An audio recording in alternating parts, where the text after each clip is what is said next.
Headline ન્યૂઝમાં આપનું સ્વાગત છે। હું છું શ્વેતા।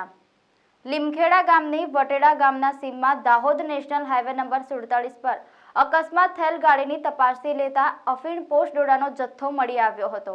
લીમખેડા ગામની વટેડા ગામની સીમમાં દાહોદ નેશનલ હાઈવે નંબર 47 ઉપર વહેલી સવારમાં સિલ્વર કલરની એક્સયુવી ગાડીના ડ્રાઈવરે સ્ટીયરિંગ પરથી કાબુ ગુમાવતા અકસ્માત સર્જાયો હતો। અકસ્માતની જાણ થતાં લીમખેડા પોલીસ તથા દાહોદ એસઓજી પોલીસ અને એફએસએલની ટીમ ઘટના સ્થળે દોડી આવી હતી।